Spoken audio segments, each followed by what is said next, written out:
Hello everybody, this is Mr. Bowman. Today we're going to be looking at a topic called domain and range. Okay, so they are very tied in with the functions that we looked at before.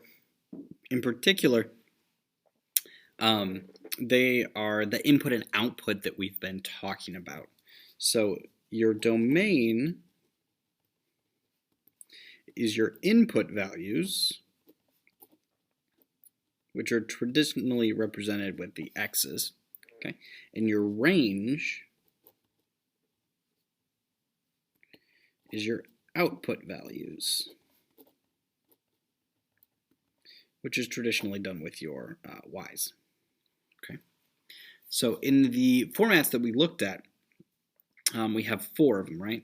So you have your xy table.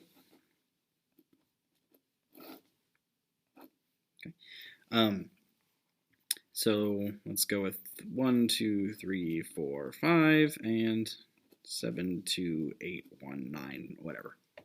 Okay. So when we're listing off the domain and range, we use something called set notation, okay, which means we're going to use a curly bracket. It looks like this, and then we're going to list all of the domain values just with commas in between them like normal. And the order doesn't really matter, but traditionally we do go from smallest to largest. But so the domain for this would be 1, 2, 3, 4, 5. Okay, and then the range would be the y values in that y column there. So if you want to list them 7, 2, 8, 1, 9, that would be perfectly fine. But traditionally we do go largest to smallest. So 1, 2, 7, 8, 9 would be my range. Okay. All right, so let's just see what it looks like with all the other varieties, just so we're all in one spot. If we have a list of points, hold on, let me get this straightened out. There we go. If we have a list of points and we have something like 0, 6, 1, 7, 2, 6, 8, 5, something like that. Okay. Same idea. Your domain are your x coordinates. They're just not in a column this time. They are spread out, so we just have to be a little more careful. But it looks like 0, 1, 2, 8. So just pulling the x coordinates from each one of those. And then your range, looking here, we have 2 6s. I don't have to repeat, so 5, 6, 7. Okay. All right, and then maps and graphs are the ones we haven't done yet, so not too time-consuming to do those. So if we have a map maybe that looks like this,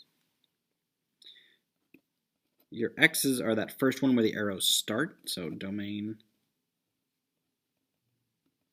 in this case, would be 1, 2, 3. And your range would just be 7 and 8, because I don't need to repeat the fact that it's 1, 7, and 2, 7. So maps are probably the nicest because they're the closest one to the actual notation we're going to use. Okay. So then we have graphs, which do have some weird things going on with them because they show up in 2 different ways. Okay. You may have graphs that are just points.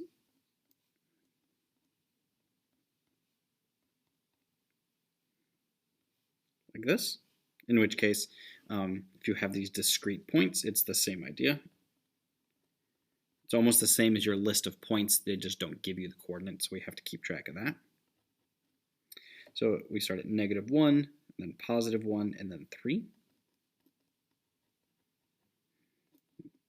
And then our range, we're going for our y value, so 0, 1, 2. Okay. Now, if you have a continuous graph, which are the ones you're probably used to seeing, so for example, we have something that looks like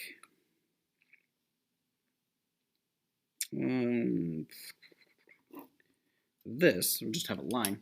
This we're going to get into a little bit more when we get into the transformations and stuff like that. But these, with the arrowheads, they keep going. It's not a list of things like that. So your domain and range for this one are going to be set up a little differently. So I'll just give you a quick look at what these ones look like. Okay. So in this case, it's domains left to right, right? The x values. So the furthest left, I go, it looks here, but it's an arrowhead, so it keeps going down into the left forever. So it's going to keep going left. So it's actually a little trickier here because it goes left and right forever. So this one's actually going to be, the domain is all real numbers. And then the range is similar. It goes down forever on this left side and up forever on the right side. So it'll be all real numbers for that line as well. Okay. Now, that will not always be the case. Like if we have a horizontal line, obviously it doesn't go up and down at all. So your range would just be that one number. But with a lot of these, you're going to start seeing these patterns with the continuous ones. So we'll keep looking at those. But this is just kind of your intro to domain and range.